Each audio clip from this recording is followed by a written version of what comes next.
nome do Pai, do Filho e do Espírito Santo. Amém.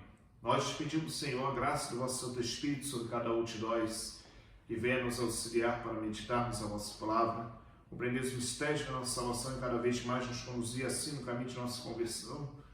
Por Cristo nosso Senhor. Amém.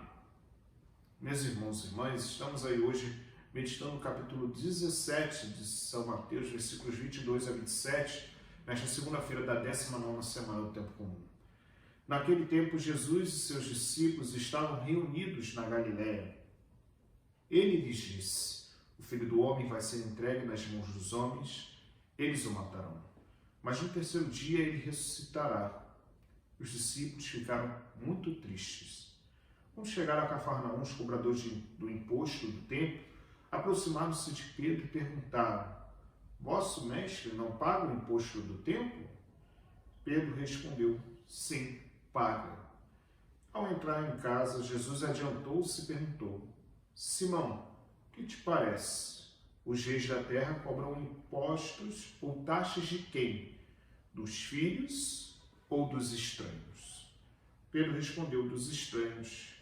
Então Jesus disse: logo, os filhos são livres. Mas para não escandalizar essa gente, vai ao mar, lança o anzol e abre a boca do primeiro peixe que pescares. Ali encontrarás uma moeda, pega então a moeda e vai entregá-la a eles, por mim e por ti.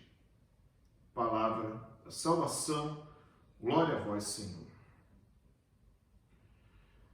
Meus irmãos e irmãs, estamos aí meditando no capítulo 17, versículos 22 a 27, de hoje de São Mateus.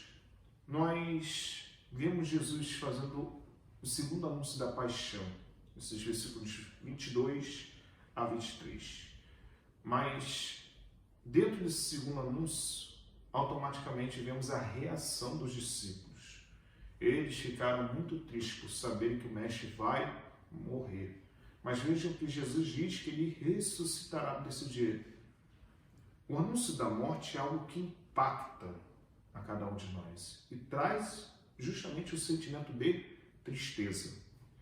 Porque quando amamos uma pessoa, seja ela um familiar, um amigo, seja ela quem for, quando anuncia a morte para nós, o sentimento de tristeza é algo natural. Mas vejam, eles ficaram muito tristes, que é justamente essa experiência de uma profunda tristeza. Mas é algo que nós precisamos perceber que, por mais que a morte para nós é a capacidade de o fim, Jesus, na sua experiência, traz para nós a esperança. A esperança de percebermos que Ele ressuscitará. E ressuscitando, o Senhor traz também conosco a oportunidade de abrir as portas para a eternidade para todos nós. Mas é algo que todos nós precisamos perceber, que esta experiência é algo que faz parte da nossa vida. Viver e morrer caminham juntos.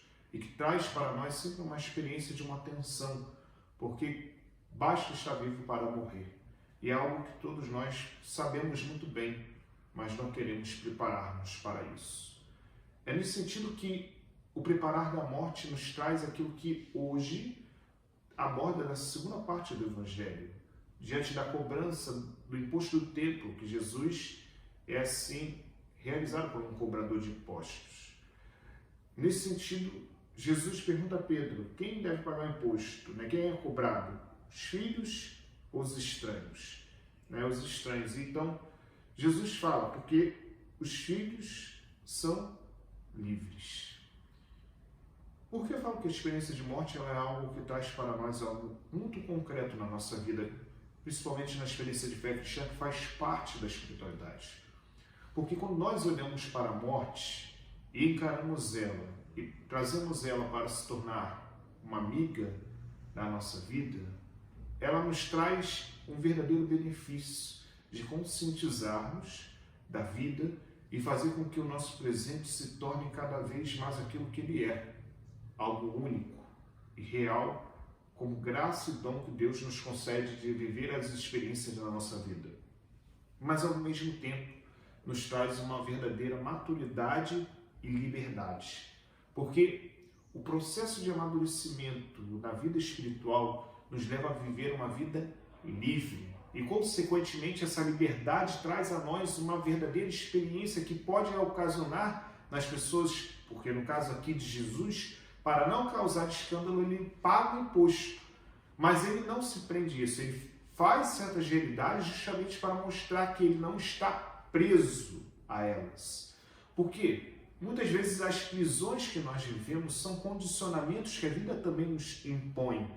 Mas viver a vida diante dessas situações nos faz realmente experimentar uma autenticidade que nós precisamos ter na nossa vida, que nos leva à genuinidade da nossa existência. Porque, percebam, cada vez mais que nós somos chamados a viver essa experiência com o Senhor, Ele nos dá a oportunidade de romper com essas estruturas que interiormente nos escravizam. Mas esta liberdade que é fruto da graça e da ação do Espírito Santo em nós, nos dá a oportunidade de mergulharmos cada vez mais nesta experiência do amor do Senhor.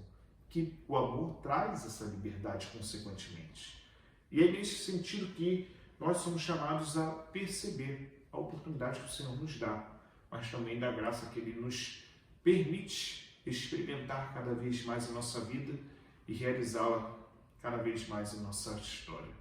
Por isso, nós somos chamados a ver a graça que o Senhor nos concede, mas também a oportunidade que Ele nos faz realizar em nossa vida. Tenhamos cada vez mais este lugar no Cristo e não nos distanciemos daquilo que nos faz crescer na nossa vida espiritual.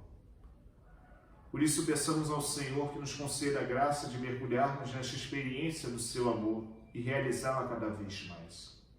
Que o Senhor nos sustente, nos guie, nos fortaleça para que cada vez mais possamos empenhar-nos nessa experiência do seu amor e deixarmos ser transformados por Ele. Louvado seja nosso Senhor Jesus Cristo, para sempre seja louvado. Deus abençoe e proteja e guarde todo o mal, em nome do Pai, do Filho e do Espírito Santo. Amém. Deus abençoe a todos vocês. Tenham todos um bom dia.